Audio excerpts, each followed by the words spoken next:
Hello, everyone, and welcome to the Iron Canon podcast, your home for in-depth discussion on the lore, the narrative, and the whole canon and the big ideas of the galaxy far, far away. I got it right. My name is Matthew, and I'm coming to you from Underworld North in Toronto, and I'm joined as always by your friend and mine, Mr. Joel Davis. Joel, how are you doing this week? I'm doing good. I'm doing okay. Had a big Sunday night, Nice. which I'll talk about later in a few minutes. But yeah, overall, good times. There we go. Yeah, I had a pretty good weekend as well. Gearing up for kind of busy week, but that's true for most people. Gonna we're this is the last on Ken of 2025, so enjoy it while it lasts. There we go. This week though, George Lucas, this guy named George Lucas. You've heard of him? Have you heard of George Lucas? Yes. Anyway, he was very keen on the power of visual design in Star Wars, and the best filmmakers, production designers, comic book artists, video game illustrators, and overall storytellers have continued this strong sense of the look of the galaxy far, far away. Cinematographers, especially. This clearly includes the Concept use of artists. symbols.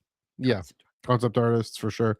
And this clearly includes the use of symbols, be it of factions, movements, institutions, people, how those visual identities impact characters in universe and impact us real world folks who may or may not be familiar with them, depending. And of course, the work that symbols do in Star Wars comes straight from that same work of symbolism in our own everyday life, and how we associate these symbols with the societies, countries, organizations, and people with that we encounter, how we think and feel about them in this week.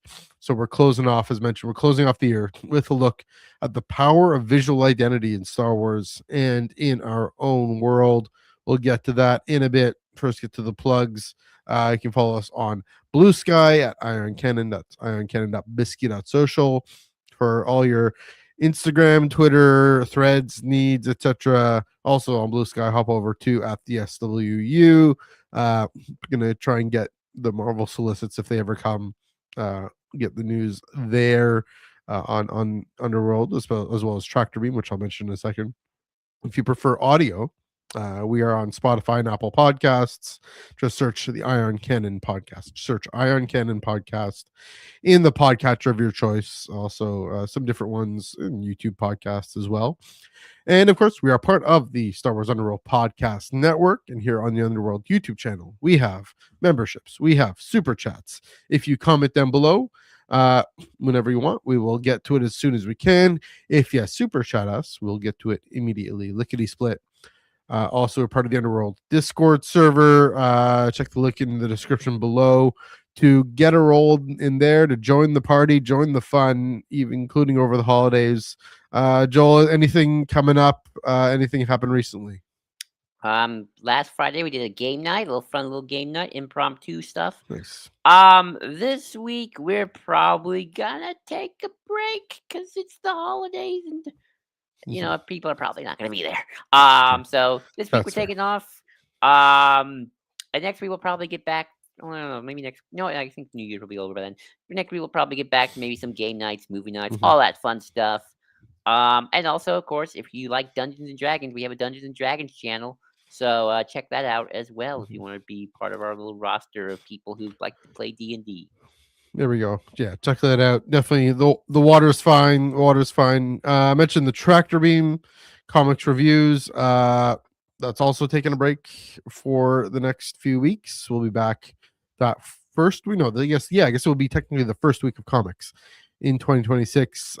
Chris Abbott and I every Wednesday, usually 9 p.m. Usually every Wednesday at 9 p.m. Eastern, 6 p.m. Pacific here on this here Underworld YouTube channel. We review the comic books of that day or that recently had come out, and yeah, so we're gonna excited to get back at it in the first week of comics in 2026. How's that gonna But work yeah, when they start to run out of when you start to run out of comics to we talk have a about? plan. We have a plan, and involves you, Mr. Joel Davis.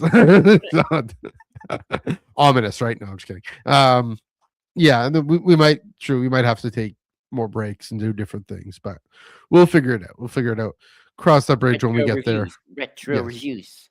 Go. Yeah, that might be another idea. We'll definitely think of that and sort that out, and yeah, get back to you guys, because that's, I guess, the it's late January is the first week that doesn't have anything on the docket. So, not our fault. But yeah, we'll definitely keep you all apprised of what we get up to. But also to say, over the break, over the holidays, I will be continuing to man the Tractor Beam Blue Sky account. So search the Tractor Beam Star Wars Comics reviews, and also that's on Spotify and Apple as well. So yeah, keep it locked on the socials, because we'll still got these little devices, although I am upgrading my phone, but we still got them, and we'll still use them. We know how to use them. So there we go. All right. We'll pick those up again at the end, but before we do, Joel, you said you had a weekend. Let's hear about it, and other Yes. things we want to talk about. I went to see Avatar, Fire, and Ash. Not our friend Ash, or the other friend Ash. Ash is the particles of salt and dust. No, I had a fun time. Mini rant. I did not get the Mando trailer. I just got the countdown, so I'm sad. I'm really looking forward to seeing that trailer in IMAX 3D. Paid $75. No, I did not pay $75 just to see a trailer. I'm not that crazy. I did get I did get the Doomsday trailer, and this lady below me kept applauding every time Steve Rogers showed up. Oh yeah. So that was something. But no, I did not get the Mando trailer, sadly. I got the countdown with Grogu wearing little 3D glasses. But it was cute. But no, I watched James Cameron's Avatar, and whenever I watch Avatar, I can't help but wonder. I've been thinking about this lately. It's like, how James Cameron and George Lucas did that interview years ago, and George was talking about the midichlorians and the particles and the little people living in our bloodstreams and their whole civilizations and something. I don't remember what he said. You ever think? I was wondering, I wonder if that's what George was thinking of when he was thinking about evolving the Force, and James Cameron just taking it in his Avatar thing with the mother goddess Ewa and connecting to the planets and doing the thingy, and Sigourney Weaver's character is the chosen one, Navi Jesus situation. Yeah. Because, I don't know, and there's a big entity being there for some reason. I'm wondering, well, James Cameron and George are friends, so I'm sure George told him all his stuff.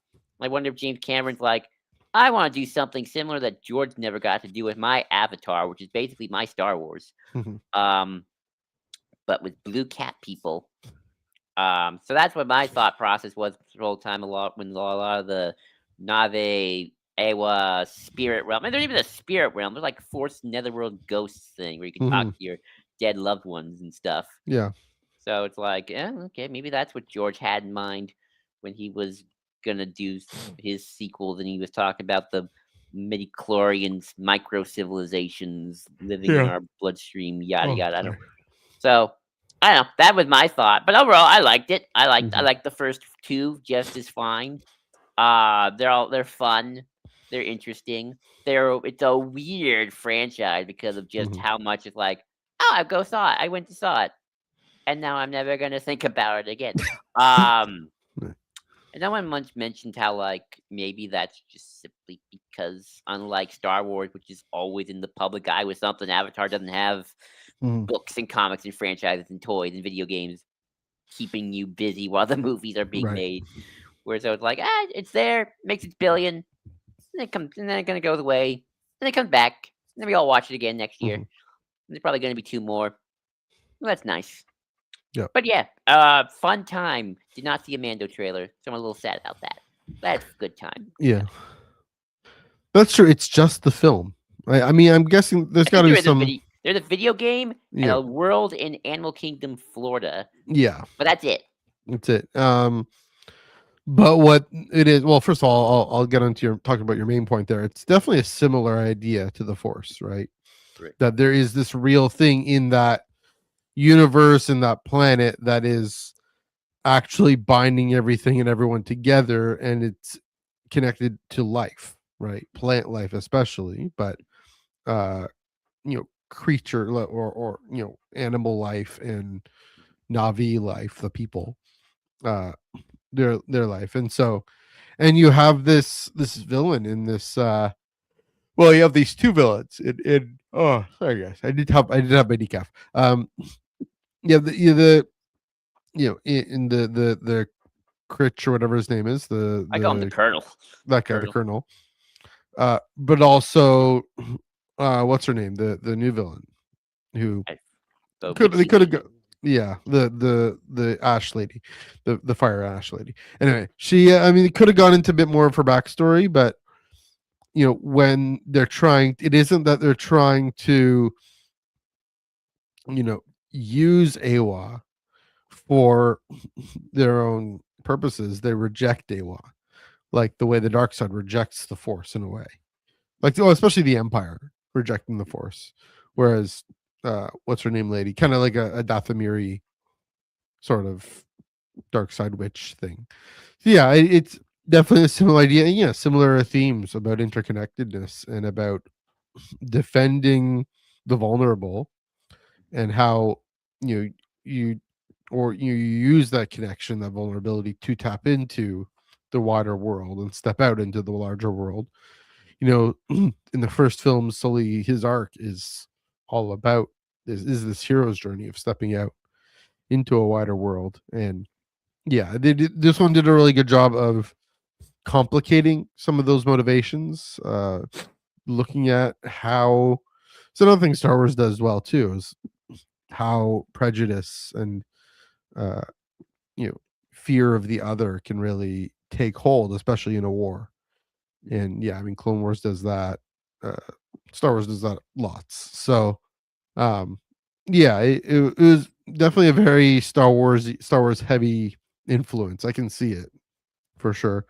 Also, in terms of pushing the technology, James Cameron is squarely the heir to George's legacy in that way, right?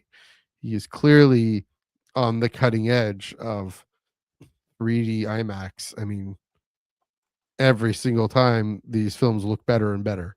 And this one, I mean, you gotta see it IMAX 3D. Like I don't I do understand people struggle with 3D, but this is I think you know 3D is overrated most of the time, but this is one of the few exceptions where I don't yeah, think that's the case. sure. I mean, well, or another way of putting it is, 3D exists for films like this because Mhm. you know Cameron is so invested in developing the technology to further his storytelling, and as a storytelling device, whereas it's not just a gimmick, it's integral to what he's doing. And so, just like with George Lucas, right? Just like Although I do you make know sometimes wonders, like, yeah, how much Avatar is gonna stand the test of time when it's not in IMAX theaters. Like, I've only seen yeah. the first one on Disney Plus.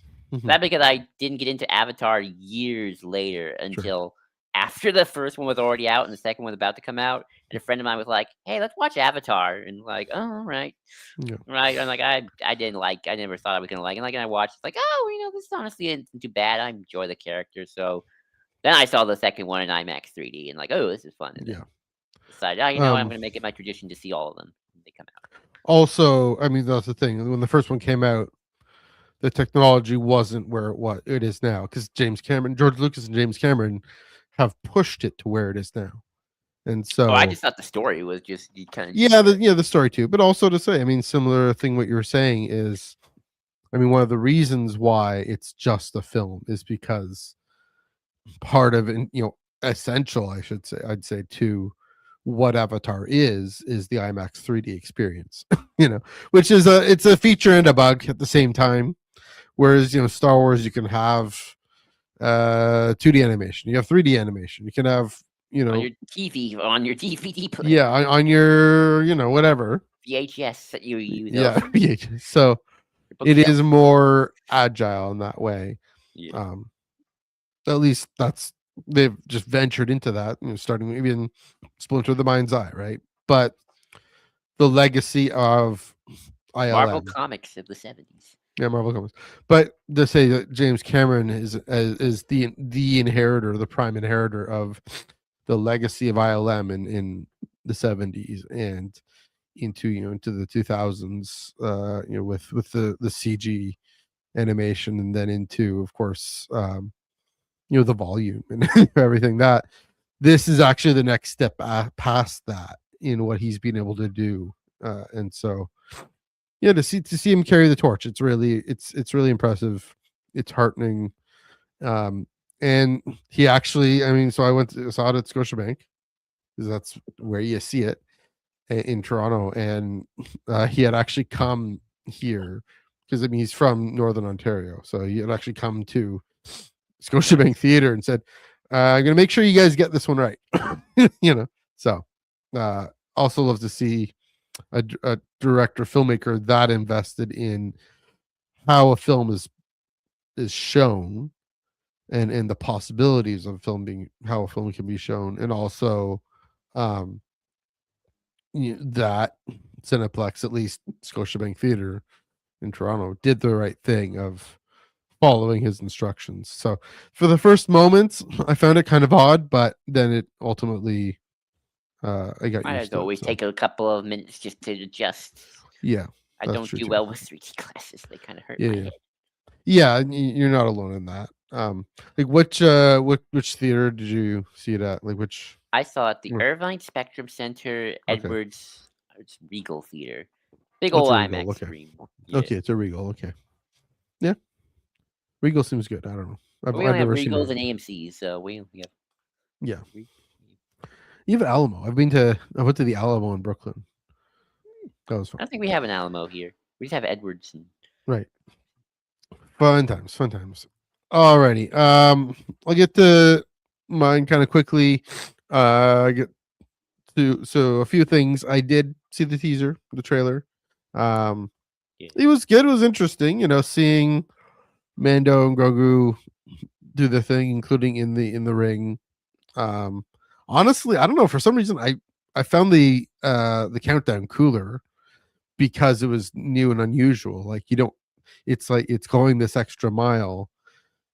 Like, I think Din was commenting, "Oh yeah, Lucasfilm has actually got Regal and got Alamo and got Cineplex on the phone and said, put this in here." you know. Apparently, you can either get a Doomsday countdown or a Mando countdown. That's Okay, what I've so Disney was doing something, but um, yeah, I just the fact that, again, that they're actually taking it, it looks like they're actually taking this aspect of filmmaking, storytelling seriously.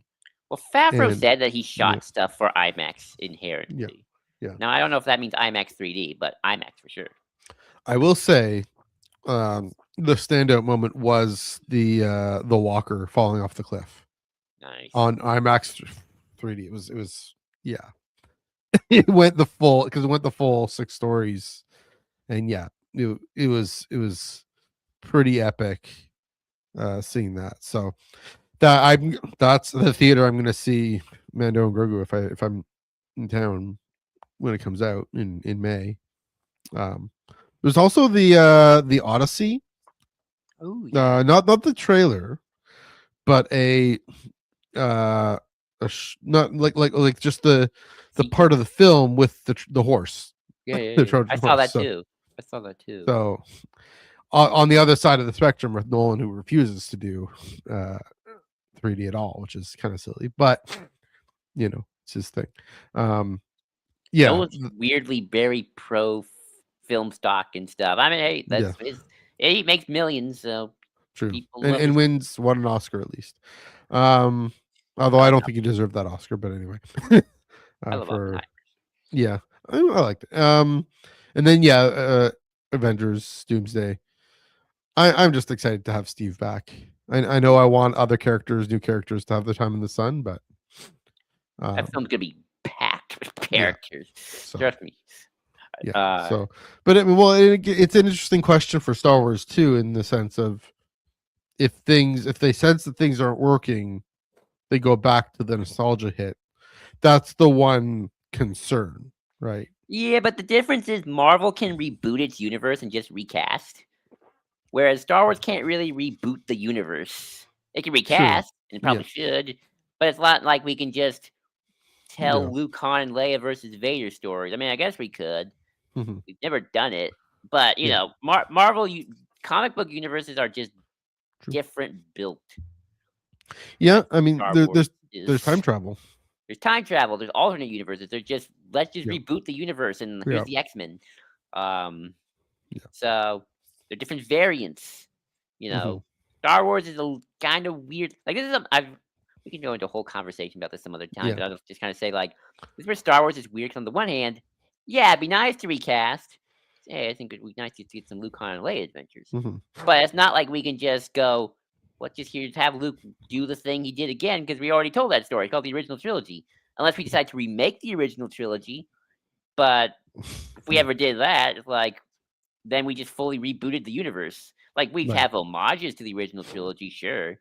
That's not, but that still tells a new story. Hmm. Force Awakens still technically tells a new story. So Hmm. I don't know. Yeah. Star Wars. That's kind of Star Wars doesn't have that kind of out the same way Marvel can. Where it's like, here's Steve Hmm. Rogers. He's just played by Tom Cruise now or someone else. Well, You no, know? I mean, I still want Chris Evans, obviously, but it's Steve Rogers when he's gone back in time, Right. and now he's built a life with Peggy.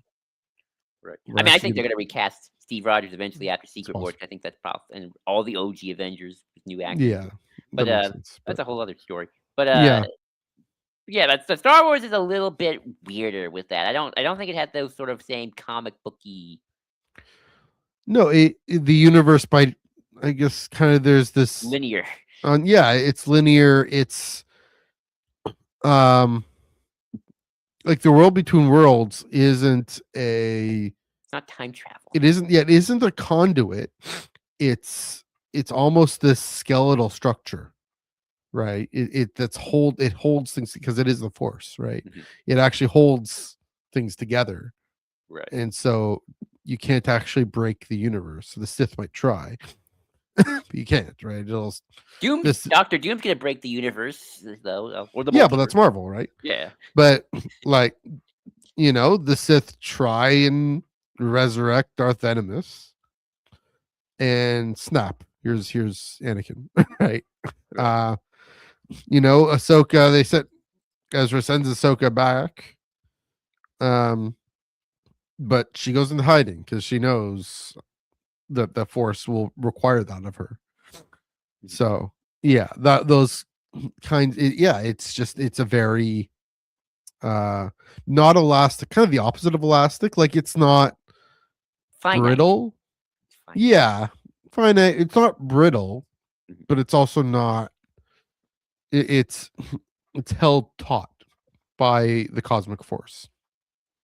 So that's in universe. That's I'm guessing someone at Lucasfilm is saying those are the rules. That's what the rules that George made.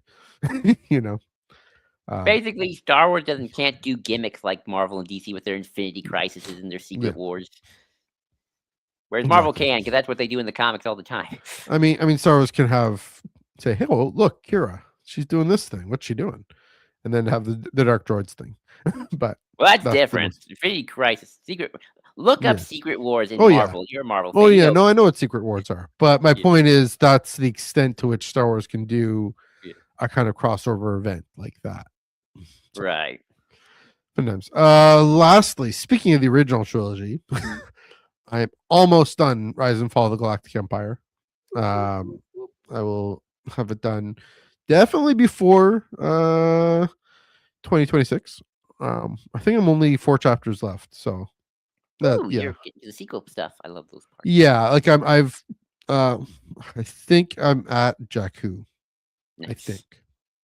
Nice. Um yeah, and then there's kind of the peace, there's truth and reconciliation. Yeah, so maybe I have 3 chapters left. Because there's Jakku, and like I did the aftermath year. Nice.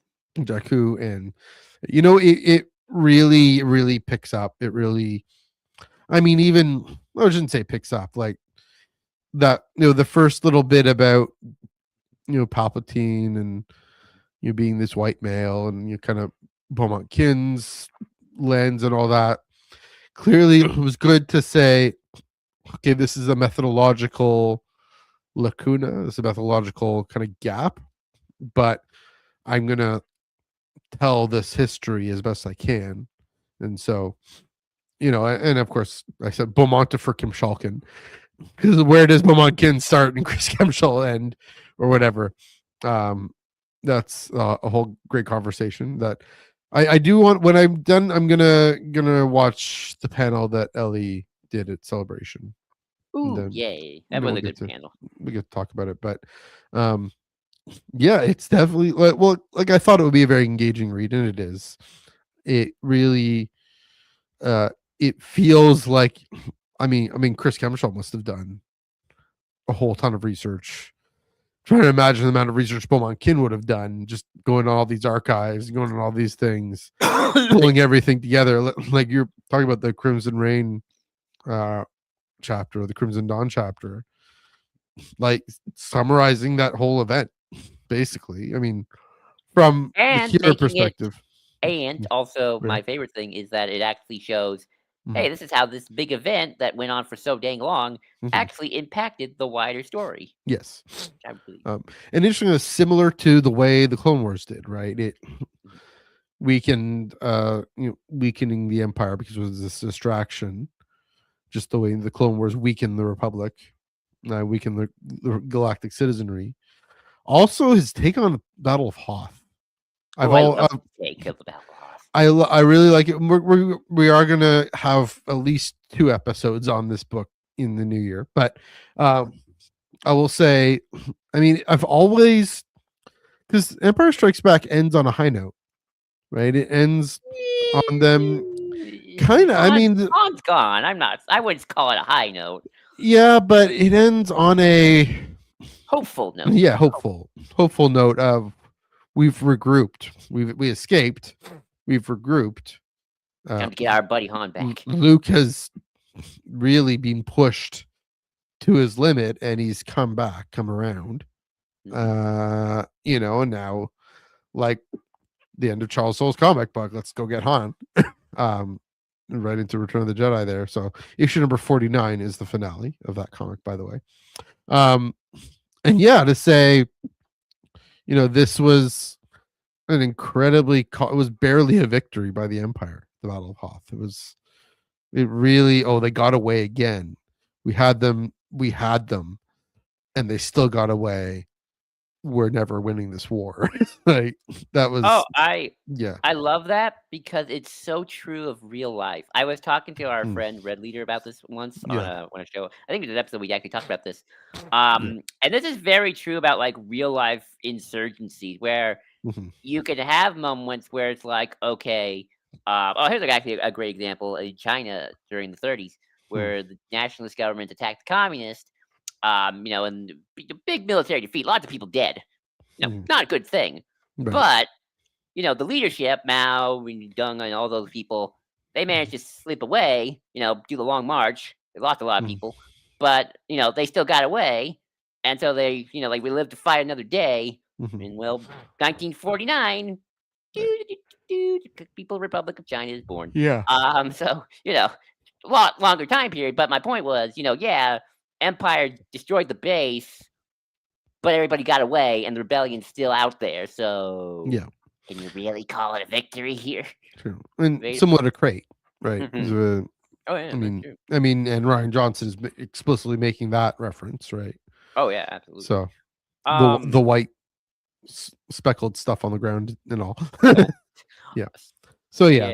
I'll be very curious to see how you feel the book integrates sequel trilogy First Order stuff into the book as we get to the final chapters.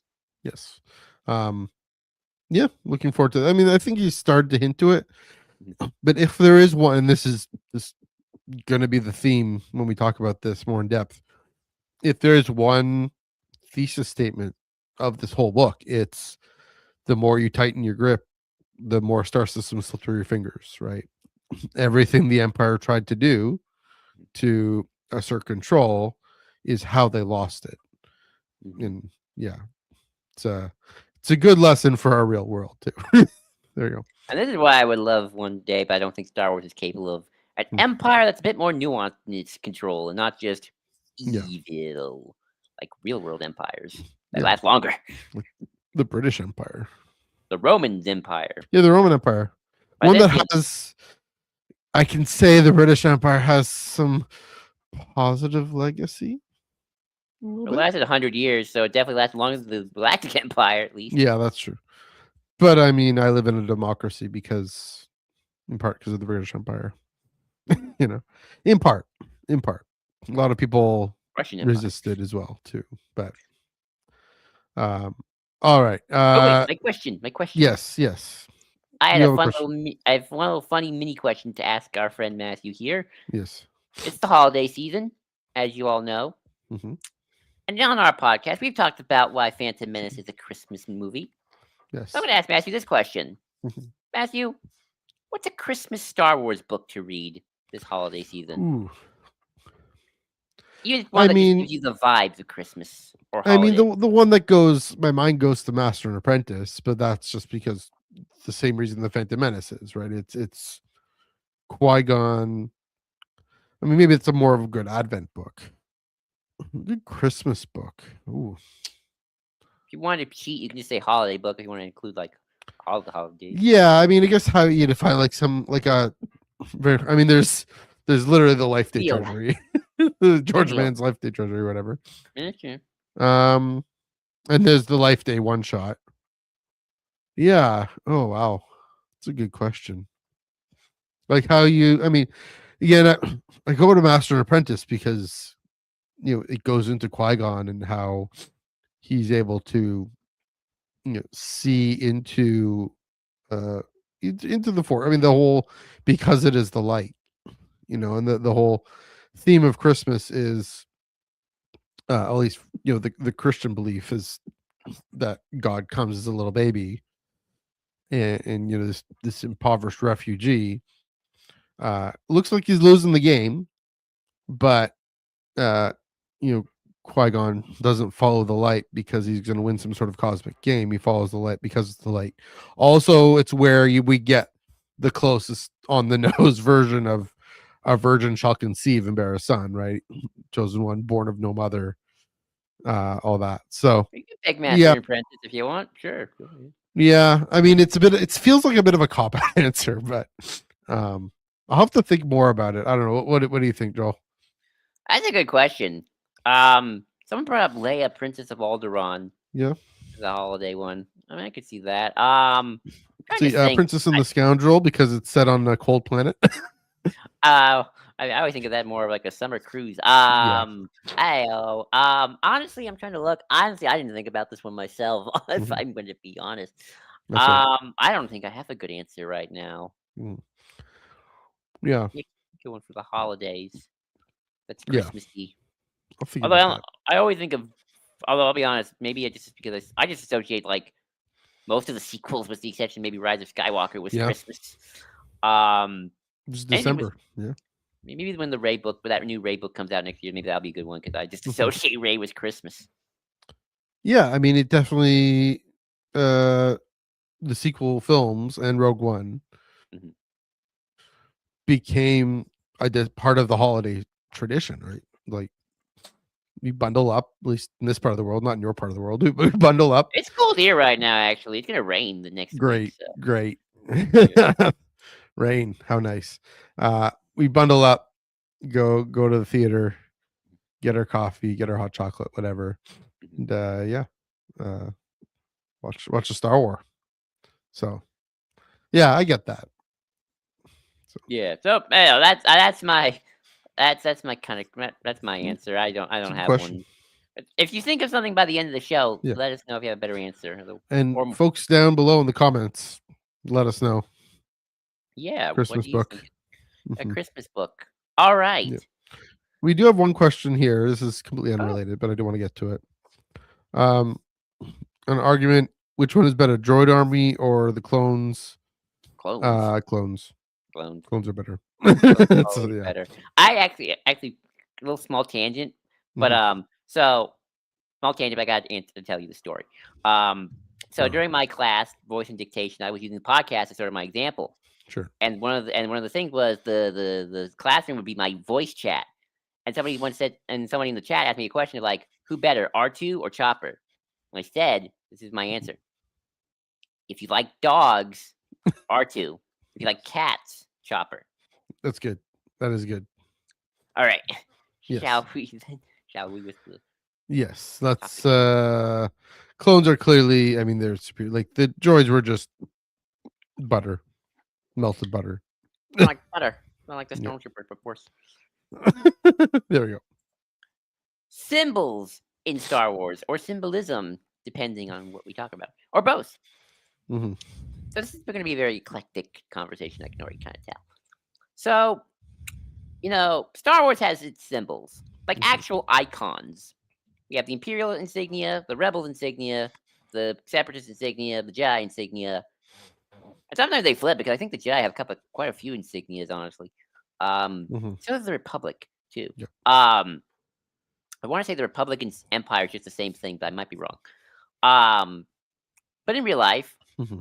a lot of things can be symbols, flags, um, insignias, people, buildings, Hmm. statues, monuments, animals, tools. True. And, in Star Wars, these symbols have meaning. Either people give them meaning or the artistic intent of the symbol being Hmm. created gives it its meaning.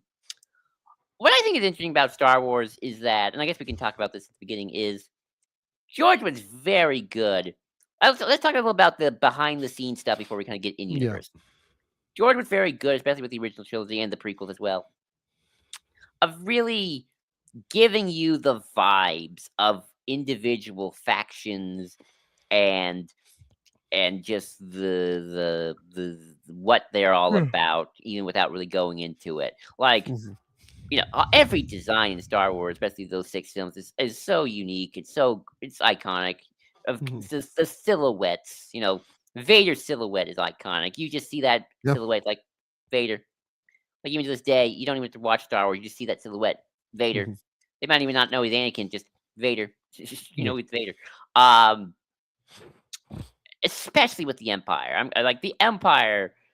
George knew he was making the dark side, like the red, white, and black, the German bucket helmets, Yeah. calling them stormtroopers. And I think we also got to remember the context of 1977. You know, Mhm. it's I get it does get lost on us now to some extent, unless you know your history. But when you hear there were still a lot of people in 1977, they hear the word stormtrooper, they know, oh yeah, Hitler's Mhm. bodyguards, the stormtrooper. There was still a lot of World War II veterans alive back then. Mhm. They were your grandparents probably or your parents. Sure. But still, they'll probably still be your parents because Gene Roddenberry was like still had kids. Mhm.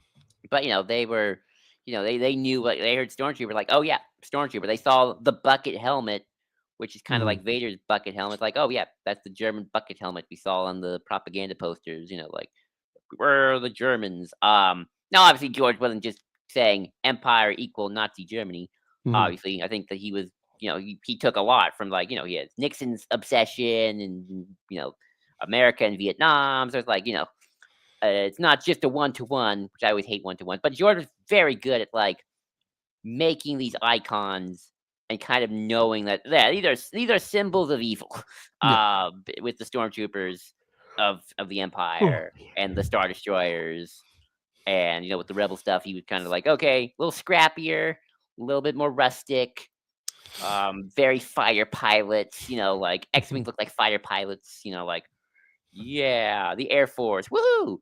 Um it just fills the brim with that sort of symbol of like, yeah, evil, good. It's Mhm. kind of anyone can really follow it. And I think that's kind of the genius, at least at the start. It gets more interesting though as the Star Wars universe expanded and sort of like things changed over time. But we'll get to that in a bit. But Matthew, I'll just get to you. Like, Mhm. want to talk about anything about like just George's genius of like, yeah, he kind of knew what he was doing when he Yeah. was making all those designs or choosing all those designs. I mean, other people definitely Yeah. drew them. He didn't draw them himself. Ralph McQuarrie and his concept Mhm. artists drew those things. He picked which Yeah. ones he liked. So our friend Din, uh, from here, not Din Djarin, uh, he makes a point. It's even simpler than that in the sense of the shape of say the Star Destroyer being this point, being this dagger, Like, or I always this call it pizza. I always think it looks more like a pizza. the pizza, yeah, but this spearhead, Mhm, literally, the spearhead, uh, this very it's cutting in, it's ticking button, taking names, it's doing its thing, and of course I've mentioned the Death Star being this totalizing circle, mhm, right?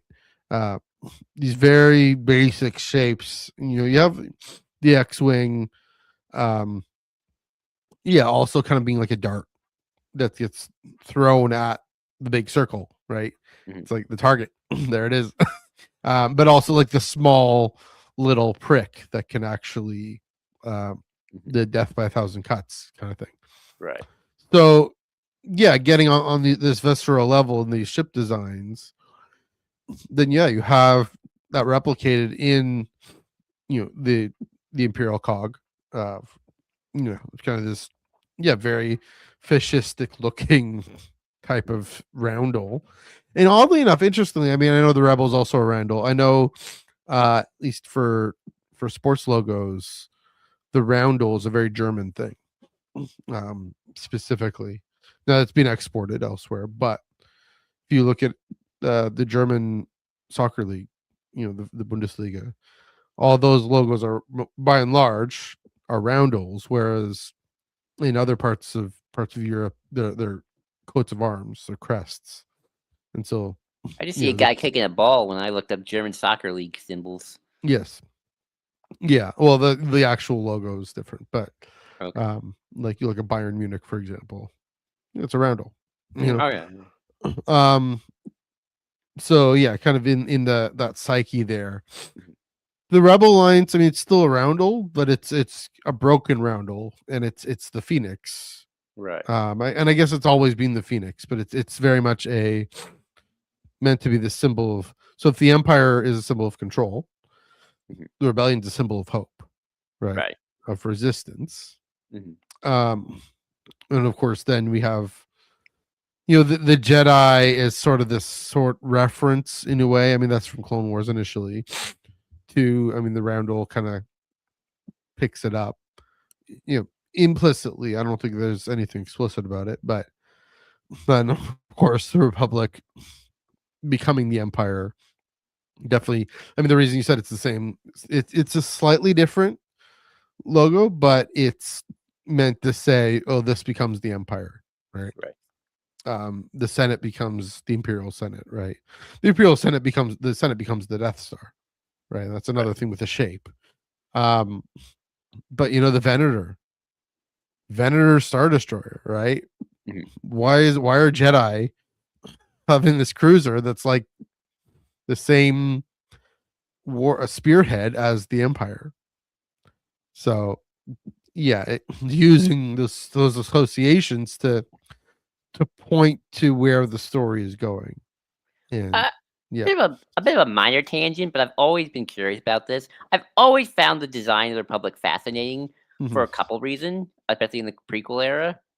hmm Because obviously you got the Venator, which is very obvious what that's supposed to be. yeah, And and the obviously, Acclamator, yeah, the Acclamator, and obviously just you look at the design of the Separatists versus the design of the Republic. It's like yeah, the Separatists got honestly more the rebel looking cruiser with kind of the more roundy looking hmm shapes. yeah, But I don't quite. Yeah, I see. I don't want to say I don't quite get it, but I've always mm. been fascinated that. But yet they also in Revenge of the Sith picked what are those ships called? The Arcs? Are they all what are those Oh yeah, the Arc 170s. the Arc 170s. I know there's that other Yeah. ship too that kind of looks like a TIE fighter that you see at the very end of the Revenge of the Sith. Oh, the V wings. The V Wings. Yeah, the Yeah. V Wings. hmm Let me check to make sure these are V Wings. I'm just not going. Yeah. Yep, yeah, V Wings, which look more TIE fighter. I'm always a little surprised that they didn't make the V Wing more the main ship design and they went Mm. with the Arc one because those look more like X Wings than they Yeah. do TIE fighters, and you'd think the V Wing would be more the hmm akin to Yeah.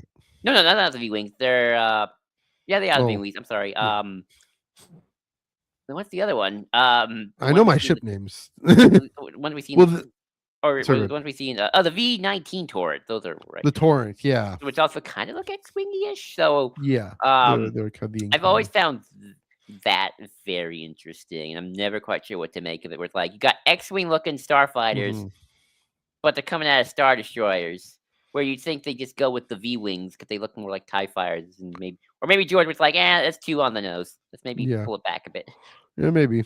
Um, yeah, that's a good question. I mean, part of it, like the feel of the exciting in the Battle of Coruscant, the hotshot pilots. I mean, I love the You know, V-wing, oh the yeah, Arc ones. I mean, the Arc 70s. I mean, Arc 170s. You know, and then the Headhunter gets retconned. The design of the Headhunter gets retconned to be more like the Arc 170. although it Yeah, is interesting that also in yeah, Clone Wars they say the Republic used Y-wings, which are rebel. yeah. The Republic, you also use Y wings. So yeah, and in addition, we're going to ship design because that's the most striking, strongest visual that we have. Mhm. Um, I mean, what I think we're getting at is in the original trilogy, the symbolism of the two factions is a lot clearer because the the morality of each side is a lot clearer. Mhm. Whereas in the prequels, you know, it's later in our universe, which partly accounts for why it it's a little more murky.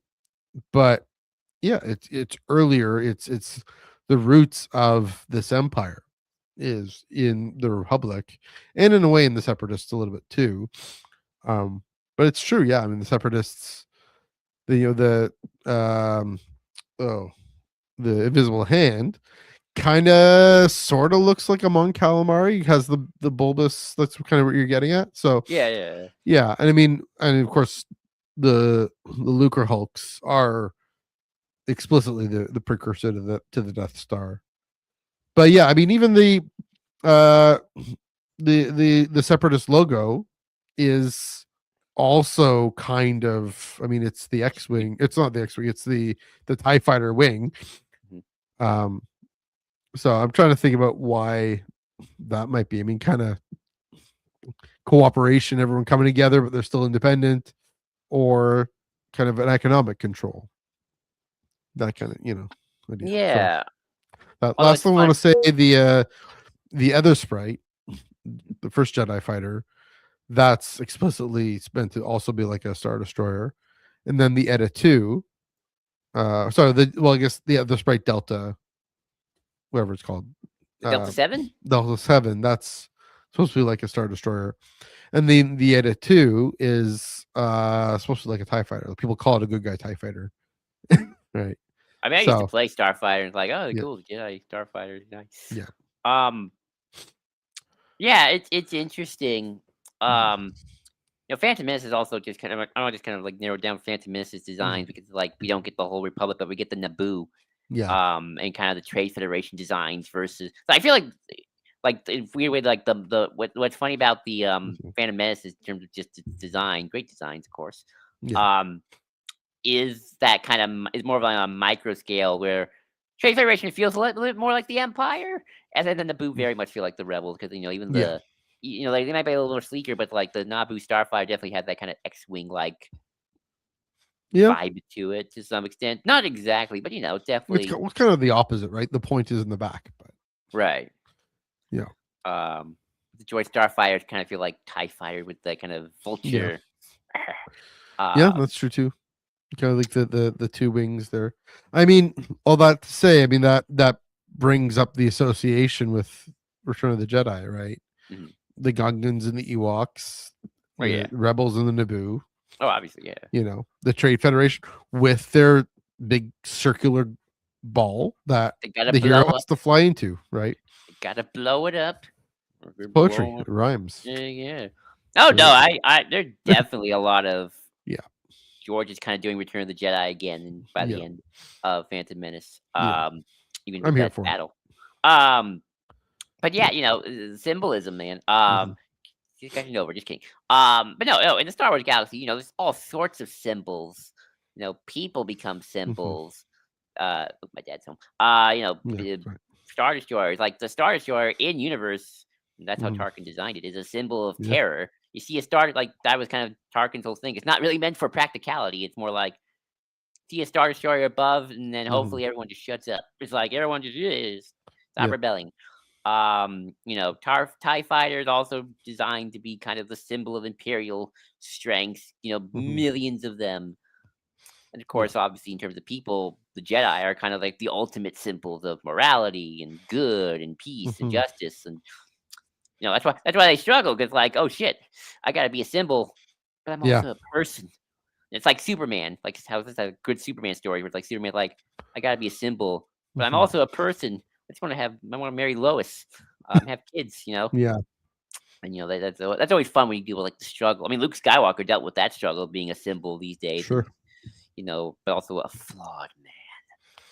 Yeah. Uh, I mean, you know, with Anakin, it gets to his head, right? yeah, I mean, that's Matthew Stover, his whole thing. Like, this is what it's like to be Anakin Skywalker. You're the Republic or the Republic. Yeah. I'm the chosen one. Why aren't you making me a master? It's not fair. Mhm. It's not fair. I mean, the Force obviously is a symbol. The Force is, Yeah.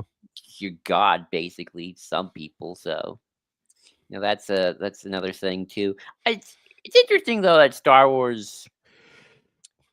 I feel like when it comes, I just kind of want to go back a little bit because we're kind of all Yeah. over the place. It's like it's interesting with Star Wars that I always feel like the symbolism.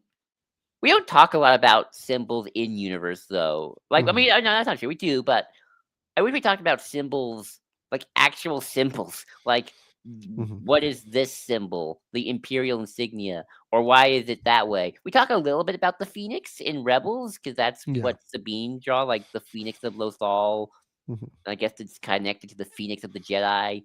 Like, but where, what, why, why are they all linked like that? Or I don't know. The Sith symbol. The Sith Mhm. have a lot of symbols. I sadly like they got they kind of have a circular symbol, but they also kind of have that kind of that Sith Eternal symbol. Yeah. I'll put it in the chat. The triangle, That it's the triangle symbol.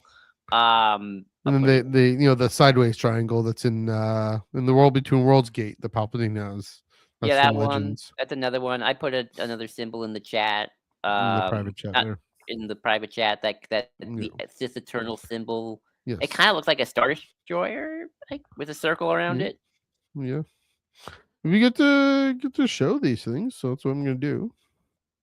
Oh yeah, You sure. know. Go ahead. I love Sith symbols. I mean, Sith have a lot of symbols in Legends too. Yeah. So Yeah. And this one's clearly, I think, based on the like that. Like you flip it on the side, it's sort of like that triangle symbol that they have in Legends. here's another Um. one that was really Yeah. cool. Yeah. Oh yeah, that's interesting. That's. I mean, so and then you notice the what's it called? The uh Looks like an in eye. Mortis. Oh yeah, yeah. But like it's similar, like the same thing with the Star Destroyer. This point, Mhm. this thing that just can stabby, like the Klingon thing. All the Klingons are different, but yeah, I mean, um, but you also notice in Mortis. I mean, that's this sort of weird thing about balance, but uh, this symbol is contained within the light side symbol. So Right. I got one more Sith Empire symbol, which I yeah, have to share. sure. But because this one is like very on the nose. Hmm. Here, this is Yeah, the Sith symbol for Revan's Sith Empire. interesting. So this Okay. is, and the reason why it looks like this, Hmm. it's because it's the Starforge and Okay. Revan's Yeah. obsession with the Starforge. So this is more of a Hmm. direct link to Revan's own obsession with finding the Star Forge. So I guess it's kind of Yeah. like more of a mission statement of a Hmm. with the star. It'd be like if the Empire made the Death Star its flag, right? Like with Yeah. this is our Hmm. signature saying we will rule the galaxy. Yada yada. Yeah. So, Um, mhm. you know, uh, I guess one thing I guess we can kind of move on from unless you have is Mhm. um. There's one other one I was looking for. Oh, What tell was me which the one. one in Legends? Oh, Cis Empire Yeah, Legend. this one. Here we go. Is it Here the we one go. that looks? Let me see which one it is. Yeah, I got it. I'm okay. Let me see. Uh, share screen. This one. No, Come on. not showing. Not showing it. I don't know why. Okay, I think I know why. Nope, nope. Why aren't you showing? Never mind. I give up. I tried. Yeah, it's the one with the circle, and then there's the like the three pointies on the other on each side, I know, which yeah, I know which in one you're the world between worlds, talking. Palpatine has that one. It's above his thing. Let's try this again. I Let's know try this what you're again. talking about too, and it's driving me There nuts. we I can't go. find. That one. Yes, that one. Yeah. Yeah. She gets burned into Exar Kun's head Really. Yeah. like a So I tattoo. mean, yeah. So and this one's above the ear. So yeah, there's similar variations on the same kind of thing, right? I mean, yeah, like here's that to that. You can kind of see like the pointy thing with the circle. I'm wondering who designed this. I wonder if there's Oh, looking. here's Here's some. Yeah, if you're Wikipedia. there, I found something from. You Yes. found something We're on doing a Reddit. bit of show and tell here. The audio folks, bear with I'm so us. sorry. But I So do this right one's here. from Rebel, yeah, Reddit here. I Okay. found something interesting which we should talk about. That is the evolution of symbols Yes. over time. Um, Mhm. no, these are all correct. Yep, these are all. Now, can Yeah. we share this one? This is the question. Yeah. Yeah. Please. I'll share Because I think this is fascinating. it. Here we go. Come on. There we go. Yeah. So it's interesting. The Republic hmm and the Sith. I'm a Yeah. little unsure about that first one. Sith have a lot of ancient symbols. But the Republic will definitely focus on here because hmm obviously we do start kind of with this Jedi Yeah. Phoenix crest thing here, and then we Yeah. get the High Republic symbol. hmm Then we get more of the classic Republic symbol, which is from the Clone Wars. And there is a difference between this and the Empire, because the Empire one's Yeah. directly on the bottom. Yeah. They And are of course, different. the Rebels New Republic symbol, which is going back to the Phoenix. Yeah. I find it fascinating, and I guess it's kind of a sign of like you get the old Republic, hmm all about the Jedi, the Phoenix, and That's then you true. get Yeah. to the prequel era, it's like, oop, getting a little circly, It's true. and then you get kind of the New Republic, kind of in some ways going back to the roots of it all, hmm and obviously with they probably knew that the just going back to the old flag would probably not be good PR, so it's like let's just use our symbol. Yeah. So I mean, and that fits with the way. I mean, the Rebel Alliance transitions into the New Republic, right? right, And then the Resistance wants to also carry on that legacy, with Leia. Also, because JJ didn't have any fresh ideas, but I guess it makes never mind. It makes sense, right? I mean, you have Rose in don't fix what with ain't Broom. broken. Don't fix what ain't broken. Well, with Rose with Broom Boy Mhm, showing the ring, mhm. like he might be seeing the New Republic or the Resistance. We're seeing the Rebel Alliance, right? Right. We're seeing, and he might be. I mean, the stories he tells his friends about the rebellion, Mhm. right? And so, yeah, that's why that symbol resonated in universe and resonates out of universe. Um, that's interesting that this one on the left here, this one here, that's a Republic symbol. Because I mean, these two Republic symbols or these two Jedi symbols? Of I course, think by the are they time at one and of the the High same at that point? Republic, well, so by the time of the High Republic, the Jedi, the Jedi symbol that we know. I mean, obviously that's from the ancient texts on Octo. That from the Clone Wars, that's already around as well. So yeah, I don't know. It's interesting. According to Mm. this was according to the Wikipedia. This was the symbol of the Republic during the Sith Empire's return. So I'm Okay. not sure if it's necessarily a legends thing, because I know one of these. Because like if we go down to the Sith Empires here, Yeah. that first one's from the Old Republic MMO. That's the Sith Empire, hmm but Is this one's this? obviously the Separatist. Yeah, as a separatist, but it's still. I mean, here's interesting. You got roundels, and here you have hexagons. The Sith have always been into their hexagons. And then we got the Yeah. Galactic Empire, which I actually think is interesting Yeah. comparing the Galactic Empire and the Republic symbol, because like Yeah. there is a difference. hmm I'm not quite like just in the way. Well, The this so that's the dark. same idea, right? It's the spoke and the wheels, Mhm. or the spoke in the center. It just this is more maybe kind of the idea that this is more outward focused to the outer rim, whereas this is more inward focused to Coruscant and to Palpatine. That's true. And then You finally, know, we got the First Order symbol. you got the Rathar teeth, basically. Oh, that's Yeah, cool. yeah, It's in red. Um, yeah. First Order not subtle with their symbolism. They're No, all about the full on evil. But I think it's yeah, interesting. Interesting. I think the Republic's evolution has always been little bit more of the interesting than the bad guys. Bad guy yeah. symbols don't really change that much. No. It's like sort of like you kind of get the glory of the Jedi Republic, Hmm. and then you kind of get a little bit more like up Imperial Republic. Right. I don't want to call it Imperial Republic, but it's getting there. That's a good name for it, though. I mean that's what this evokes, right? I mean, it's supposed to be looking outward, and Lena So over here is looking outward to the outer rim and expansion. But here it's Coruscant, it's the Senate, it's the Jedi Temple, it's uh the corporate power on Coruscant and Corellia and Alderaan, right? That makes this the pipeline from this guy to this guy, from the Republic logo to the Imperial logo.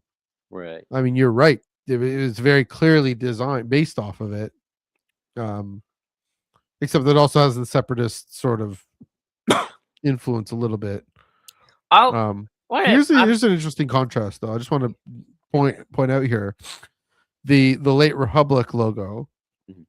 Ideally, it's about reaching out, right? That's the idea. There's still a center periphery, whereas the ancient Sith Empire here, this is these arrows are definitely conquest, expansion, right. right? I'm going to be So honest. I'm not sure if this is actually canon, but if yeah, this is Empire, kind of got that sort of. You know what? I'm going to hate saying this. yeah, It's a little like Japan, old Mm, flags, yeah, the rising sun, the empire expanding. yeah, Now we're uh, Japan, just the circle. yeah. No, because I mean they've changed, right? I mean that's the thing. Yeah. So Oh, can we go back to that one more time? Because I want to talk oh, about one more little thing. If sorry. not, it's fine. I can just bring it That's up. okay. Yeah, I can. Um, it's not a critique, but it's something I've always been curious about with the separatists as well. Mhm. I've always felt like maybe their symbol, honestly, I'm surprised George didn't want to make their symbol a little bit more closer to the Rebel Alliance in terms of like, Yeah. well, the separatists are the rebellion in this era, and then but they're the bad guys because Mhm. Count Dooku and Grievous are bad guys, and the Trade Federation are bad guys. Yeah.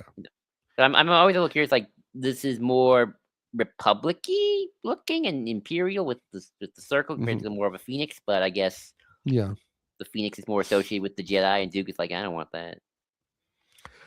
I mean, remember the separatists are also being controlled by the Sith. That's true.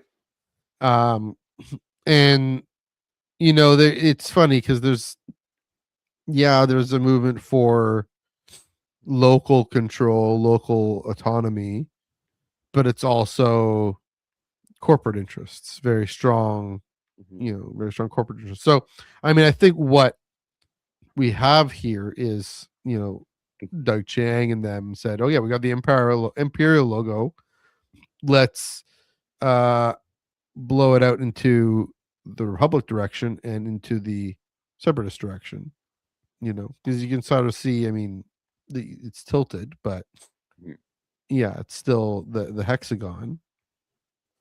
To say the kind of, I mean, it's a symbol of saying they're still based on this kind of DJ's point, right? They're still based on corporate control and the power of money Hmm. to fuel these wars. In this case, also the Sith, but um, yeah, I mean, maybe also to say because it's so different from the Republic logo, we're like, we're the Confederacy of Independent Systems. Yeah, we work together, but we have these little white spots around here. Um, these white So yeah, parallelograms. So yeah, maybe that's kind of what's evoking there. that's possible. I got one more symbol I want to Mhm. share, but because Sure. it's about an animal, 'cause animals are symbols. Yes. And I want to just talk a little. Let's talk a little about the Yes. Mandalorian symbol because I think we're going to Mandalorian movie next year. here Yes. of the Mythosaur. oh the Mythosaur, the mighty Mythosaur. Hmm. And the Mandalorians are all about their symbols, right? The Oh yeah. helmets, the sword. Mandalorians are just build their culture around symbolism. Mm-hmm. I've always found that interesting about their culture. They got the mighty Mythosaur as Hmm. sort of the ultimate penultimate symbol of like unity and uh, warrior culture among the clans of Mandos. I don't know if there's like a Death Watch symbol. Maybe there is another, or maybe that Yeah, was. I think there is, but And you got the white owl. Oh yeah, there it is. It's like a little scar scratch thing. I'll yeah, put it in if you want to share that. You don't have to, there's but I'll just put it well, here. it's hard to say. Um, I mean, well, what's interesting to note here? I mean, you can see where the Mandalorian helmet design comes from. Right, you Mhm, have the eyes here, you have this nasal passage here, mhm, kind of things. But like in the Mandalorian, over the coven, this you have this symbol. It's this almost functions like the Jesus fish in the first century, saying you this is this code to say if you're Mandalorian, you're safe here. So this is far more militaristic. But mhm. yeah, um, so No, I agree. yeah, I guess since we've been talking about just talking about different symbols, something I want to talk about is Death Watch. you know, can symbols change over time? Can their Mhm. meanings change? Can Yeah. I mean, I think the answer is obviously big fat yes. Um, Mhm. one of my go-to, I'm going to use real life. Oh, I can now give my real world examples. Kind of, I'm going to say something that's going to maybe sound controversial, but my two examples I always think of in terms of like symbols changing over Mhm. time, and when you really think about it, Yeah, are the Christian cross, and the swastika. I'm sure people are panicking right now when I'm saying that, but here, let me tell you what I mean. I know where you're going with this. With the Christian cross, obviously, Yeah.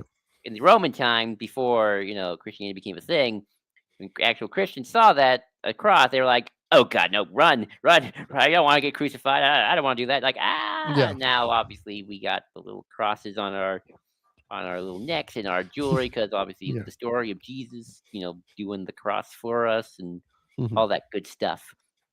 So, that kind of symbol of like, oh God, run away, it's now become kind of like the thing we go to all the time.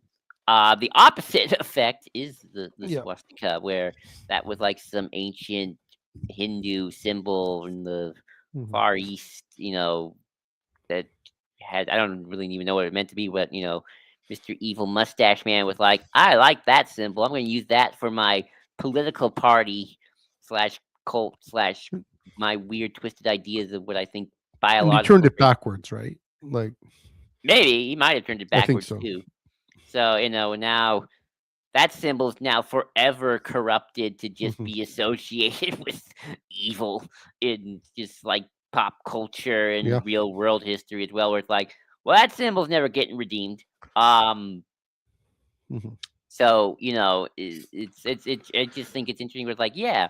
Another example I had in here as well, which I think is just kind of interesting, is sort of my third example. The Mhm. flag, when it comes to flags, is the tricolor Le or the French flag. And you're probably tricolore. the tricolor because you're probably Mm. asking like, if you kids who probably don't know their history, like, why are you talking about the French flag? It's just the symbol of France. Mm. Yes, but in the 1800s, the tricolor was Mhm. the flag of revolution. It was the flag of that every absolute monarch feared. So it's like, oh Mhm. God, liberté, égalité, fraternité. I don't want to deal with any of that. I don't want the bourgeois revolution to take away my absolute divine authority Right. by the grace of God to rule my people any way I want. And, it's like so it freaked people out, with the flag that spread the revolution, and even under Mhm. Napoleon to some extent because he used that symbolism. Yeah. And then eventually it became just the flag of France as things kind of settled. But for a while there, it's like, oh God, Mhm. just the revolutionary flag until the hammer and sickle came along and True. Soviet Union flag. But yeah, I mean, I think symbols can change over time for good Mhm. or for ill. Yeah, well, I mean, revolutionary flags, I mean, in their United States, they adapting the tricolor to be the stars and bars. And Although didn't we then come first? Yeah, we came first though. oh yeah, I guess so. Sure, but So France probably took it from us. oh, maybe, yeah, maybe. But who else took it as the all the Bolivarian Oh, yeah. revolutions, and in Latin America, there's different, even Texas, right? This is the Lone Star, but then Chile and Costa Rica and them in different countries having this very similar Cuba, uh, having the star with the bars, the red, white, and blue. Um, that flag, you know, No love for the maple leaf. If that's not a revolution, that's not well, yeah, not that's yet. not Anyway. that's not a revolutionary symbol. Actually, well, here's the Cuba? interesting thing. Well, this is a great point. Um, I mean, until I should know this. Until, oh my goodness, when is Flag Day? When was the flag? In the 60s. The Canadian flag was explicitly, we are British. It was called the Red Ensign. It was the Union Jack on a red field with the Canadian crest, which had uh, English, Irish, Scottish, and French symbols in it. Um, and so yeah, and the Ontario flag and Manitoba flag continue that, and the Newfoundland flag to some extent. But yeah, I mean that's the power of these symbols to say we are still part of this imperial system, or we're breaking away from this monarchy. And the idea of, I mean, it was the idea of Republican revolution, right, with France and the United States, and then all the revolutions against Spain in South America. So and even in sub-Saharan Africa, right, in the post-colonial world, took on different colors. But yeah, it's true that these things can migrate, but then yeah, is the stars and bars is not a revolutionary symbol anymore. I mean, maybe kind of is, in that I mean, the American founding myth is still so powerful, like resistance against centralized authority, except that resistance against centralized authority becomes, like with the Separatist Alliance and whatever, it becomes an excuse for centralized corporate authority. But yeah, it's definitely, I mean, that's like you said, things can settle in. The cross is, obviously, It's I'd say, theology time with Matthew. yeah, theology time. Here we go. But to say, I mean, that's gone through so many iterations because, yeah, you're right. At first, it was definitely not associated anything with uh Anything good? with anything good, with Judaism, with any kind of thing you want. um and then Jesus happens, and very early you start to see um crosses as kind of like saying this sign of imperial oppression becomes a sign of resistance to imperial oppression. It says we're going to appropriate this because we're following Jesus, who said went through this terrible Roman execution and came out the other side. And so uh that, of course, again gets taken up and is incredibly resonant for people who are continuing to hide in the catacombs and face martyrdom. But then, of course, we have the Battle of the Milvian Bridge and Constantine and everything. I mean, this is these kinds of legends surrounding Constantine about, he sees the cross in the sky, and by this sign you will conquer, and starts putting the cross on his uh his soldiers, shields and uniforms and whatnot, and then eventually, of course, uh converts and legalizes Christianity, makes it the state religion. And so the cross then becomes the symbol of the empire, right? Right. Which is, and I mean, almost becomes it again, but in a different way, and it becomes the symbol of a Christian empire. You I don't know if they almost still did crucifixions or not, but is maybe that, maybe a couple of times. I don't know. I yeah, think maybe it took a while to just ease out. yeah, I'll just say this. This is almost like yes, I know, right? I know. This is like if I were to like do my like theological Constantinian Star yeah, Wars in like in the far future. Sure. This is where like I would just go, you know what? Let's just have another empire, but let's Mhm. have them take the symbol of the phoenix and just like Yeah. it's a pro force empire Mhm. and who uses the Jedi as like who do see the Jedi as good guys and like you could Mhm. get like really weird about it where it's like it's not this other evil cult, it's just the Jedi just truly lost it or someone lost it along the way, someone lost the plot half Yeah. because I think it's just a sign of symbols and words that are symbols can be recaptured or captured or taken back. There's Mhm. a lot of even today, a lot of like words and things that like um you know various communities are trying to take back and recapture, reclaim for themselves. Like gay and queer Mhm. were very much different, Yeah. had different connotations, and um, certain words that we can't say on the stream because are said by the African American community because now only Sure. they can say it. They can only say that word. Mhm. We've been recaptured, reclaimed by those communities. Again, symbols. In some way, Yeah. weird way. The Romans made the cross, the Christians took the cross, and then Constantine's like, "Well, I'm taking that for myself. Thank Mhm. you. All hail Rome. Um, Yeah. all hail Christian Rome." Um, I I almost kind of wish, and this is where we can talk about this and where I can get my Mhm. rant a little bit. You Sure. know it's coming. Star Wars does not talk a lot about reclaiming symbols that much. Mhm. They either tear down the evil symbols, like we tear down the symbols of the Empire, or we kind of maybe recycle things. Or at least in canon. In Legends, it was way more just what, let's just do it because it's cool. So I get to go on my rant about like New Republic Star Destroyers. And Right. yes, the New Republic used Star Destroyers eventually. It wasn't even like a sort of like, oh no, the New Republic's losing their way. It's just, hey, we have a Star Destroyer. Let's put the New Republic symbol on it.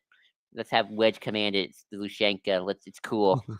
because Mhm. let's have some Star Destroyer on Star Destroyer battle because it's epic. You know, Yeah. there's not really any point to it outside of just, hey, this is cool for Empire at War. Whereas, in canon, one thing I actually do like is the Starhawk and Yeah. how those are used from Star Destroyers, but they're just completely recycled and rebuilt to be a new thing. But it would be, and this is something people have brought up, which I think is weird, but Mhm. let's thought experience of like, what if you just took the institutions and just took them over? The New Republic Stormtrooper Mhm. Corps, your friendly New Republic Stormtrooper. Yeah, but that isn't even a talk in America, right? Because Yeah. Trump's, like, what is everyone's kind of big thing for Trump to defeat him? Just throw him out of office and just put competent people in track and charge. Just appoint people to ICE. Don't abolish it. Just new Democrat Mhm. appointee in charge. New Democrat appointee in charge of all the cabinet. I mean, just do what Joe Biden did. Attorney General's office, just Democratic appointees. Okay, there are again. Which seems to be just what American politics normally is. It's just the Sure. institutions flip flopping between the two parties. And Star Wars at least kind of tries to make it a little bit more like a break from the past, kind of. I mean, they abolished the Stormtrooper Corps and didn't like appoint Han Solo in charge of it or Mhm. anything like that. Or they did try to reduce the military. So yeah, the only like the one story in terms of reclaiming a symbol or trying to reform a symbol I would honestly find actually interesting in terms of like don't destroy it, don't Mhm. just see if you can reform it, and I don't know if you can or not. It's the Jedi Temple on Coruscant Yeah. because you have the Jedi Temple on Coruscant that's there for 5,000 years, hundreds of Mhm. thousands of years, I don't know. What happens to it during the Reign of Empire? It's the Imperial Palace, it's Yeah. Palpatine's house. And then after Endor, we kind of don't know what happens to it. Luke doesn't even seem to want to even start his temple there. I mean, it'll be Mhm. very lonely, I guess. The New Republic doesn't move in. Actually, you know what? That's actually something I want to talk about. I'm sorry, but in Yeah. Legends in the Thrawn trilogy, there is Mhm. actually one moment, and they sadly don't do anything with it. Where okay, so in Mhm. Legends, the New Republic goes full on in Coruscant. They just take Coruscant back Mhm. and they move into the Imperial Palace. Like that's now Mon Mothma's office. Like she Right. she really is sitting in Palpatine's old office, more or less. Mhm. And there's like one moment in the original Thrawn trilogy. You should read this, by the way, Matthew, again, where Luke's like, I don't know. I don't feel comfortable living here. Like, I just feel like this just seems wrong, but what do I know, right? Mhm. Um, where it does feel like, at least in canon, the New Republic is trying to not associate itself with anything of Palpatine's.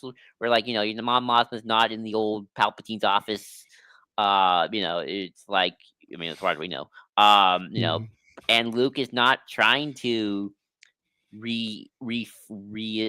rehabilitate the Jedi Temple on Coruscant, despite that's where his dad grew up. That's where Yoda lived. Like, is Mhm. the temple just abandoned? Is it empty? Is it a museum? I would love to make it. I would. Mm. Hey, make it a museum. That'd be cool. Um, Pretty big museum. hey, it'd be Well, cool. But like, what is it doing now? Is it just yeah. empty, or I mean, maybe archivists are going through it because hey, Yeah. get all the Emperor's secrets if you can. But Well, this big room is still there. yeah, Mhm. what should you do? And I think that would be a fascinating story in terms of like recapturing, reforming, rehabilitating institutions slash symbols, Yeah. especially now that there's new power structures in place. Mm. I've rambled for so long. I'm No, sorry. that it speaks to the power of symbol to communicate political change is what we're getting at here. I mean, this visual here is so striking. We got in in Charles Soule's comic. This is from Jedi Survivor, Hmm. I gather. But seeing it and seeing Cal see it, right? Hmm. Like, oh, this was my home, Hmm. and now it has this symbol of evil draped along it. This was a beacon of light, and now it's a shroud of darkness. And Right.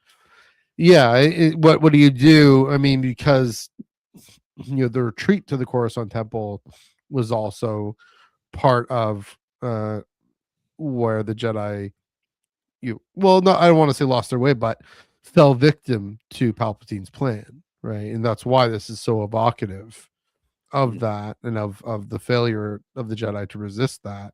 Hmm.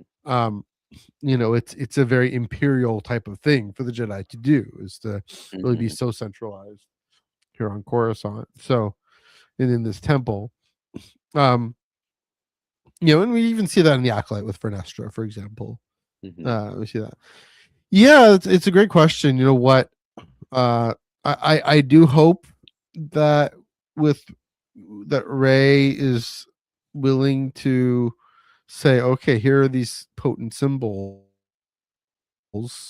from the past that we can carry forward. I mean, you have she has the book. She has the book that Luke touches there with the Although symbol. I don't think the Jedi Temple was And created when that book was written. That's my guess, at least. no, but I mean so that's the thing, the temple being Mhm. one symbol. I mean the Jedi sigil from the Clone Wars that we see. Um yeah, it's a good question. Like what do we do if we're trying to reform the order? What do we do in terms of its sense of place and sense of locale, Mhm. sense of home base? Is there a way of saying, no, our home is in the Force, wherever we are? That was kind of the idea. I think talk about kind of an imperial, not imperial, but like a Jedi Republic. That was what I was really curious about with the High Republic was, are they going to be, what's the relationship with the rest of galactic society? And they are upheld as Mhm. these great heroes. It's just the conflict with the Nile also happens to turn on their ability to work with, for lack of a better term, the Muggles and the so um like everyone else, these engineers and people survive the crash on Starlight Beacon because Bell is able to mobilize all those pilots and engineers to help get their ships going and get a decent crash landing. So yeah, it's again this question of going forward. I hope Ray kind of nods to the symbol somehow. Um, I I wonder if mean, that because that's temple's even still standing at this point. well, I mean, well, here's what do we know what Colin Trevorrow's plan for it was. Um, I forget. I know there was like an old JJ draft where Palpatine was just going to be hiding under the temple the whole Oh, time. maybe. In terms of Mhm. Colin's version, I Yeah. don't know. I think Yeah. it was just empty. I maybe Colin Trevorrow Jedi Yeah. Temple. Well, yeah, like in Duel of the Fates, that script. I don't think That's it what I was mean. ever brought up. I don't Okay. think it That was. kind of surprises me because I mean Coruscant features pretty heavily in that story, that treatment. But yeah. What was I gonna say? Yeah, it's a good question. I think yeah.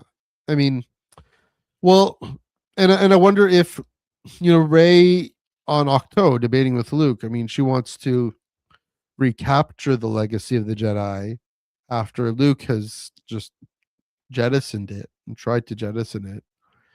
And so, here's the thing with the cross, for example, just bringing that back, continuing that story, right? It kind of settles into just being the symbol of Christian society in Europe, especially in Western Europe. You see any flag with a cross on it, it's like, oh yeah, throughout Scandinavia, because they were Christian societies, and they're kind of later on, you know, saying, oh, we've become Christian societies, right? We've let go of the Norse mythology and said, no, we're going to adopt Christianity. Also, England, for example, and other cross of St. George. So that kind of just settles in, and my take on Constantine, my take on um, the Christian Empire, I kind of see it a bit more neutrally. I don't necessarily see it as wholesale losing the way. I see it more as just adapting to the times and forgetting some things and losing some things for sure, but You're gonna also lose stuff when you originally were living in burrows and holes, and now you're living in yeah, palaces. yes, Which for is kind of what sure. happened to the Jedi to some extent, But too. also, yeah, well, that's true. But also finding other things, right?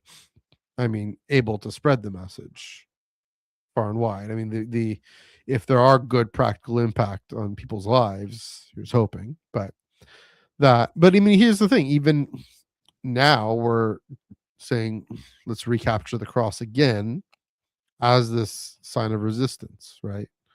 As a sign of, and especially, I mean, now there's also in the Reformation, there's because initially for in the Middle Ages and to the Renaissance, and now continuing on for Catholics, it's the crucifix, it's the body of Jesus on the cross, um, presenting death as the source of life more explicitly.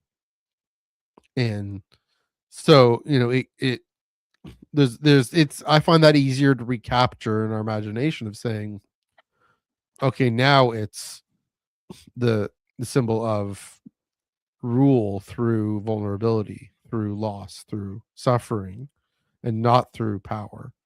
So, I mean, that's something. There's this possibility of recapturing symbols, and so for Ray, I think she can say this Jedi symbol isn't a sign of something dead or something that was defeated by Palpatine, but a symbol of something that outlasted Palpatine, right? I'll And that would say be very personal for her because she's a Palpatine who's become a Skywalker, and so symbols and names.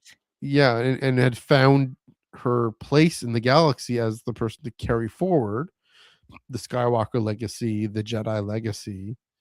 She is all the Jedi in Right. that. So, yeah, I hope there's something of the Jedi symbol. It could be a third thing, right? You had that I know in Colin's old Republic. draft, the Yeah, end was the Jedi school she sets up is like in this ranch farmland, which I think is in the Colin's kind of nod to Skywalker yeah, I Ranch. was gonna say it's a ranch, kind of So like she's, outside San she's Francisco or yeah, Presidio. yeah. So I think Ray's school is probably just gonna be in like a nice little ranch open area, not Yeah, in the temple or anything. yeah. Which I mean, Luke's Praxium on where was that planet? Oath. Yeah, in Canon. Yeah, Kind of that It's gonna be nice sad idyllic. if the Jedi Temple's just standing there empty and abandoned at this point, with maybe only researchers going in to just Yeah. see, like, "Hey, did Palpatine leave that archive there?" Beaumont Kin. Let's see it. He probably did all that to want to research from Exegol and the Imperial Mhm. Palace. I mean, also this is something I will say. Also, I think I've said this before. If I'm ever have a Tuckerized version of myself, it would be a theological historian of the High Republic. So I'm in this room researching Ruth Silas. You know, Nice. yeah, I wonder what also happened to the Senate building in yeah. Coruscant too. That in use at all? Like, is that getting any? I mean, that's something we could see in. I mean, we almost saw it in Mandalorian. They're You know, using a building on Coruscant, yeah. so there's something They there. rent it from the. They they rent it. They put the symbol on. Yeah. Mhm. I guess the final point I'll talk about is: does intent of the symbol matter, Mm, or is it all about what people individually give to it? I think a lot about mm, this, like in terms of I movies and mhm. uh, you know, um, symbols in general, right? I mean, again, I'm sure the person who made this swastika never intended for that to happen. One can hope. I don't know. I don't know who made Yeah, that symbol 20 years ago. The people who made the cross were like, "Hey, let's just stick these people up and nail, nail, nail." yeah. Um, It was a sign of do not oppose the Empire. exactly. Mhm, Um, you know, but now, but also, uh, I remember 'cause this is a weird example, but I remember watching this video about the Black Panther movie. mhm. The first one back in 2015. Yeah. That brought up kind of two big things. One, the symbol, yeah, the statue in near Wall Street. Mhm, It's a bull and a little girl. mm, And I think like the statue was there to be like a sign of like Wall Street money and stuff like that. But a lot of people kind of have taken that statue as sort of like, yeah, look at the girl standing up to the big bull of capitalism. mm. Even though I don't think that was ever the intent of the original statue. I'm not quite sure about that one. But the other thing that the movie would talk about how, Black Panther were this big movie about, like the Yeah. first black superhero and black empowerment, and all that good stuff. It's a good movie with some good stuff in it. Don't Yeah. get me wrong, I love it. But also, it's a Marvel movie made by the Disney Corporation. Mhm, Um, the exact opposite of everything empowering. mm, And it's sort of like, well, that's what people really put a lot into that that movie still. I mean, it hasn't been tainted at all and probably mhm. never can be. Unless, we find out that Ryan Coogler wasn't a great person, which I hear nothing but he's a great person, so Yeah. good on that.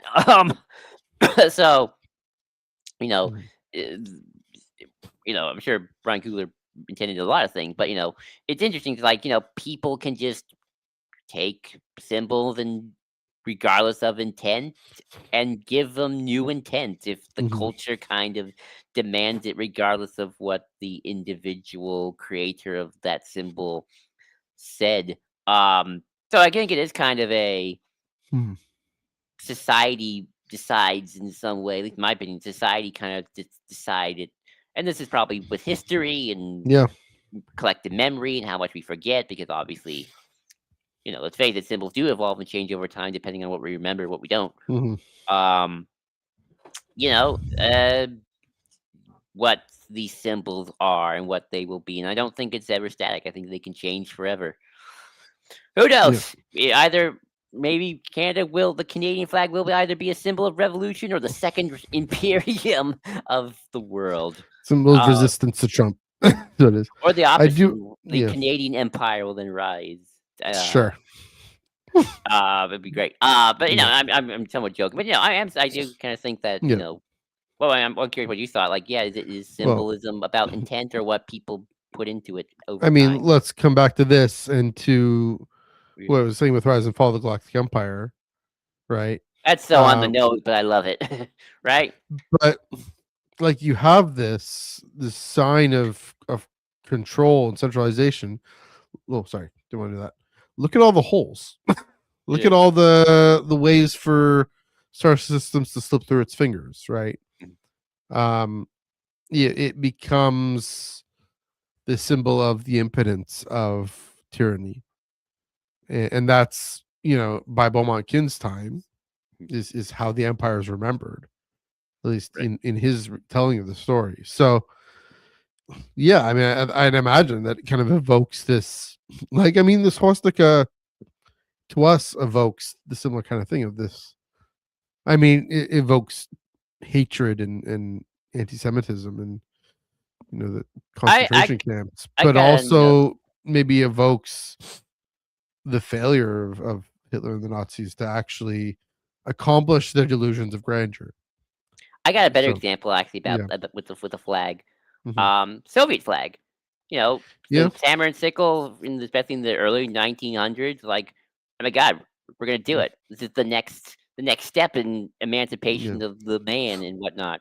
hmm And then you get the 50s, depending on where you live. But the thing, because that's where I think the Soviet flag more interesting than say the swastika. Because like swastika, yeah, that's everyone thinks it's evil. I don't know anyone without except for the people who support it. You know, hmm um, you know, hmm it's still universally loathed. Whereas the Soviet flag, yeah, it's way more mixed because it depends. Like not like if you live here in the West, yeah, it's like the enemy. There's no good, dirty communist. That sort of hmm thing. You live in maybe South Africa, anywhere poor, really, any third world yeah, country. Hey, without the Soviet Union supplying arms or supporting these people or this, we might not even have our independence. So to us, the Soviet Afghanistan, flag, Afghanistan, well, depending on where you maybe live, not. yeah, Afghanistan's a little bit more hmm murky. Um, but definitely like some hmm Middle Eastern countries, some African countries, especially, like Latin American countries, hmm like, yeah, Soviet Union. Without that, we might not even have our independence. yeah, So, depending on where you live, and then hmm even in the West, like, well, radical leftist communists, still hammer and sickle, baby, let's go.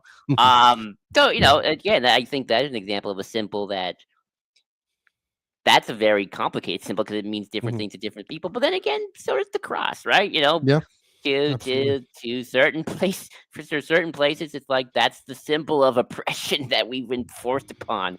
I'm yeah, sure certain natives in Canada look at that cross and like, ooh, we don't have good history with yeah, that. yeah.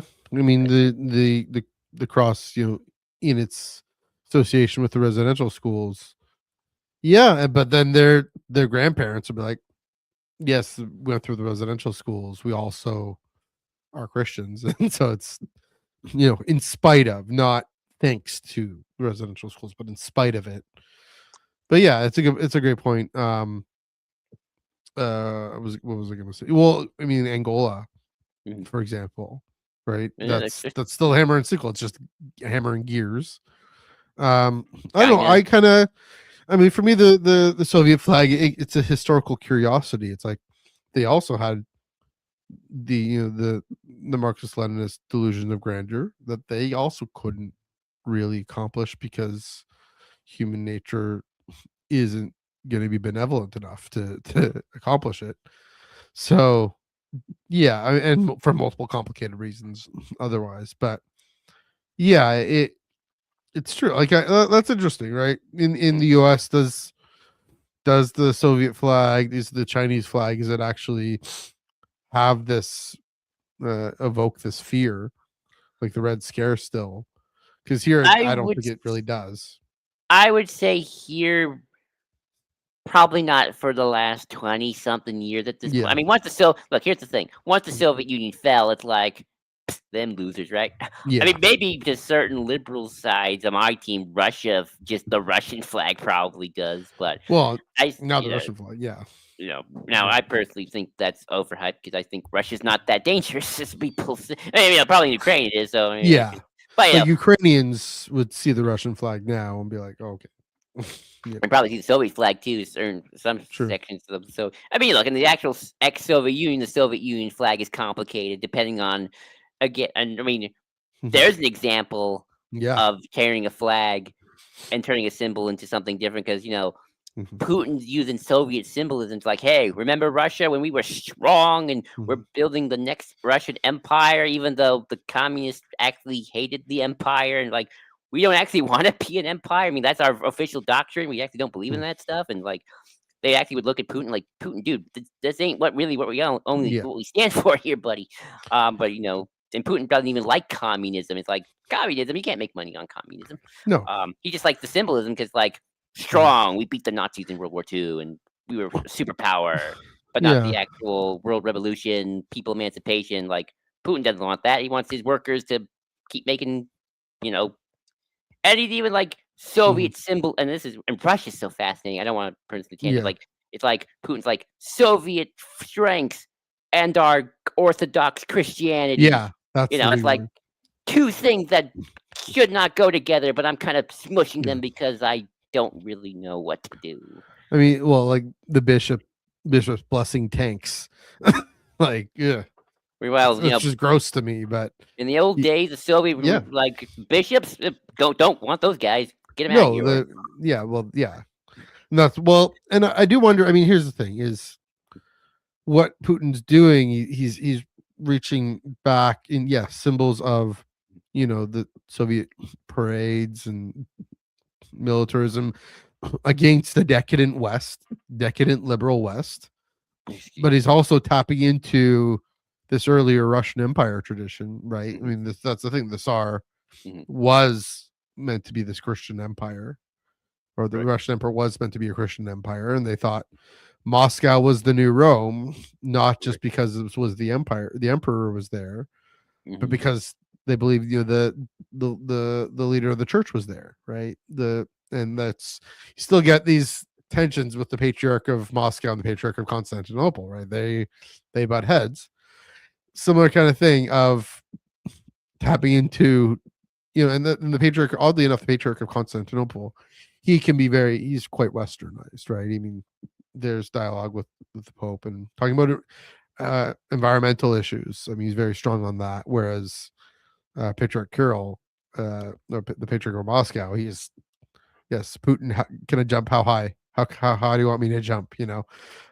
So yeah, that sense of Russian heritage, Mother Russia, um, being supported by this church. Yeah, it's It- very. I mean, so that's what gets me to think he's more. He isn't as much resurrecting the Soviet Union as the Russian Empire. Oh, absolutely, absolutely. And It's here's the thing. this pan Slavic expansionist project there too. But yeah. Definitely Eurasian. It's here's the thing. Mhm. Putin is very much that, but he got to use those symbols because the thing is, his support base are all old people, and they Yeah. remember the Soviet Union, and they're like, "Hey, under Soviet Union, I had job, I had stinky apartment, but it was mine, and we were great superpower, and the people of the world respected us before Yeah. Yeltsin made us a joke." Fair. So it's kind of this weird, almost Hmm. the symbols without the substance, almost where it's like Yeah. they're the old people are also kind of more Christian in some ways. Well, I actually hear young people are actually very nationalistic, but they're also Yeah. like, we remember Soviet flags. We kind of don't really care about the Marxism anymore. So Putin's Mhm. like, okay, well, I don't care about Marxism either at this point. So Yeah. I'll give you Soviet flags and the May Day parades and well, not the May Day parade, but the Victory Day parades. Hmm. We just won't. It's also why like I'm sorry. I'm turning this into a Russian talk. Well, Where like I'll bring you back to Star Wars in a second, but oh, keep no, I going. want to talk about one more thing, and I'll bring it back to Star Wars. Where it's like Stalin and Lenin are kind of used differently. Where it's like Hmm. they'll emphasize Stalin because like he won World War II and he was kind of seen as the great Russian leader. But like Lenin's like, well, Lenin overthrew government, so we Hmm. don't talk about him. Yeah. And now you can bring back Star Wars. The First Order, Yeah. right? I mean, what are they tapping into? That's the thing of tapping back into a previous regime. Mm-hmm. Um, but like they're very explicitly saying we're going to be like the Empire, the Galactic Empire, but we're going to have I mean, even their symbol, like, it's going to be this more organic. I call it the Rathtar teeth. I don't know if that's really what it's supposed to be, but this more animal type of creature that is more voracious and more ruthless. Mm-hmm. Um, You had in Resistance, you have the characters, and we're making the galaxy great again, right?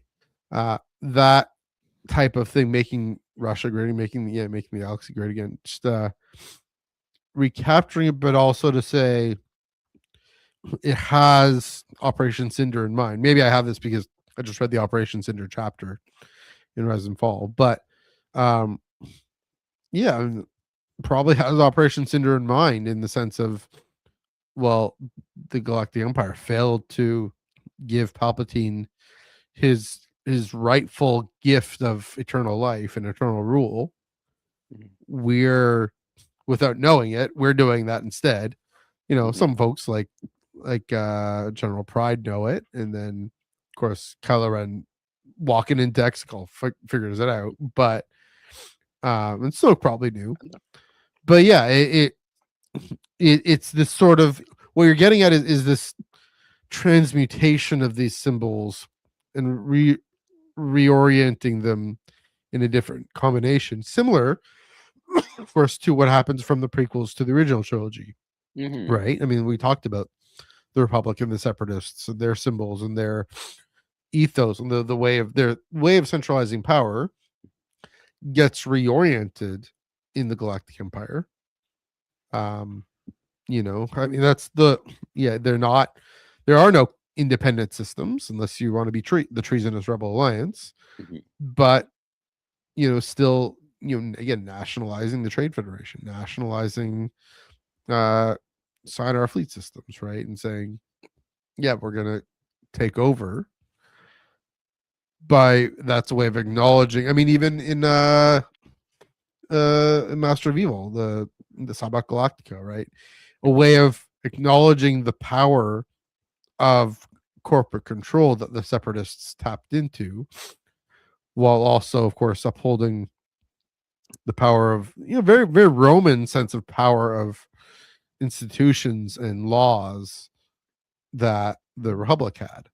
So it's kind of bringing those two together. Similar way, the First Order trying to bring the Empire together with almost the spit of fire that the rebellion had, in a way. Well, they kind of are the rebellion now. They are kind of the rebellion in a weird way, right? Against the Republic, in a way. I mean, they use the Death Star. They use Death Star 3, but Han Solo's fiery spit of hope is kind of in Kylo Ren. That's something Charles Soule's pulling out, something Rodney Barnes is pulling out a little bit too in the current comic. The 2 of the 3 comics that were good this year. Sorry, but no, they were. Yeah. No, I like Jedi Outcast. Jedi Knights. Yeah, I mean, Jedi Knights, Legacy Vader, and Hunt for the Falcon. Yeah. Well, that's 3. Yeah. There we go. But no, I agree. And, it's actually something funny enough. I remember something about Rise and Fall of the Galactic Empire, which, it's been a while, so you may have forgotten. But they brought up something interesting where it's like, Palpatine himself never tried to make himself too much of a symbol. No. He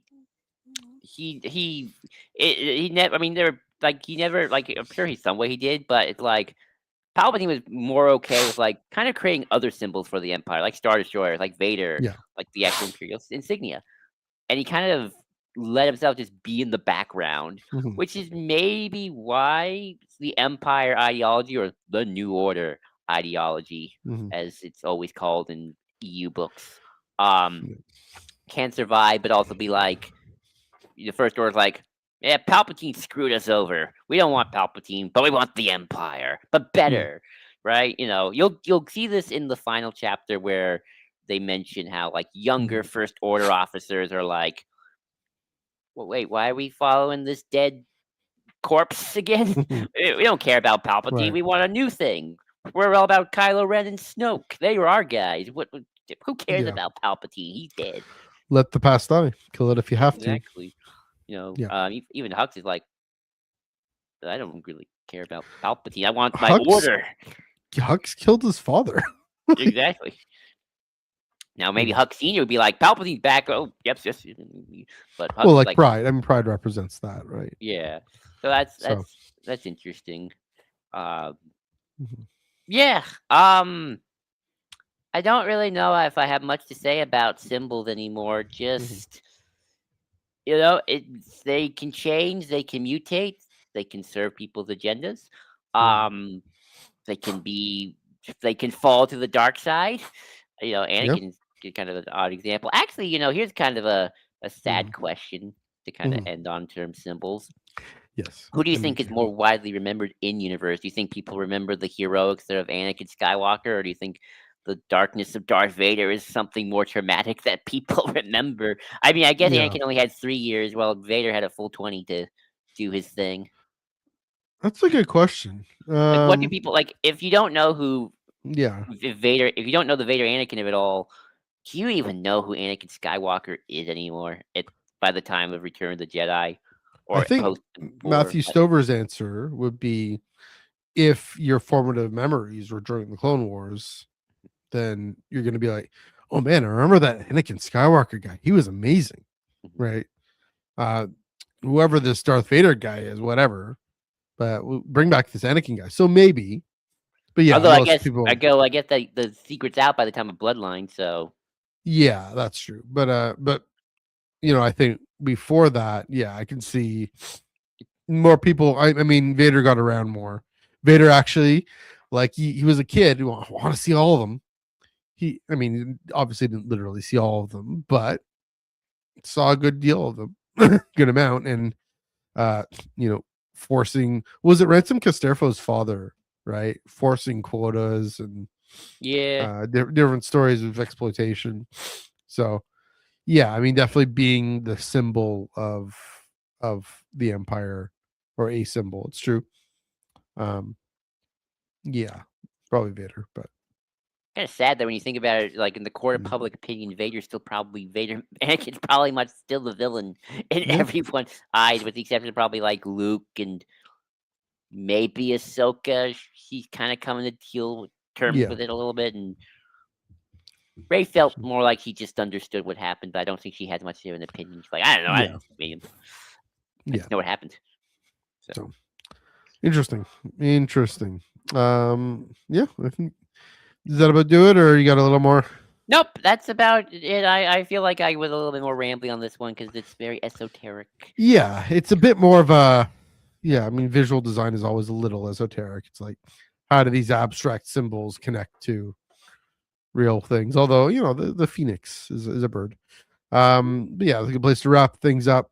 Thanks everyone for joining us down below in the comments. Let us know what you thought of our conversation tonight, what you thought of Avatar, what you think of Rise and Fall of the Galactic Empire, Did and you of see the course, Mando trailer? Some people did you haven't. yes. If you have seen, did you if you got the Mando trailer, yes, let us know. Comment below. Again, those boxes. We're going away for a few weeks, but the comment boxes aren't going away, and the social media isn't going away. So feel free to comment. Feel free to like and subscribe to the channel if you haven't done so already. And share this video widely. YouTube is a symbol. There we go. Merry Christmas to you. Yes, you can see Avatar on Saturday. There we go. Yes. Yes. Star Wars is fine this year. I mean, I'm assuming you mean the Alex Segura run, but yeah, fine is a good word for it. Yeah, we'll probably. I don't know. I guess we did have a year in review. We'll do a year in preview sometime in the new year. But yeah, it's gonna see in 2026. First off, Joel, be another year. We're coming up January. Was it mid-January 2022? Right? Wow, I think so. Did we Yeah, start in January, Ion Cannon? I think so. Oh wow, Yeah. So we're coming up on gonna be 4 years. we're getting old, but Yeah. we're just little toddlers. Yeah, We're about or to enter a kindergarten. presidential campaign. Right? Oh yeah, There we go. our So second one, I think. yeah, there we go. Yeah. So and we're gonna have our first movie. Yes, we're It's gonna gonna be have to amazing. think about what we want to do for that. Yeah, there we go. But in the meantime, as you can see, where can they find you on the internet? You can find me at JID 2023 Forum Blue Sky, JID 2023 Forum Blue Sky, Or, of course, I also am on the Ion Cannon Blue Sky, ioncannon.bisky.social, or the Star Wars Underworld Blue Sky, where I always post very interesting questions for discussion. So if you don't have a Blue Sky, what are you doing? That's where I'm posting the fun discussions. The incendiary takes with Joel, I know. courtesy of the Star Wars Underworld Network. There we go. Yes. And on the Star Wars Underworld Discord, game nights, movie nights, and more. We're taking a break this week because of the holidays, but we'll probably be back, if not next week, then probably the week after. There we go. Yes, you can find my personal Instagram threads and Blue Sky MNEUG1138, personal Twitter NEUG485. I don't really post much. I post Instagram stories is what I mostly do nowadays.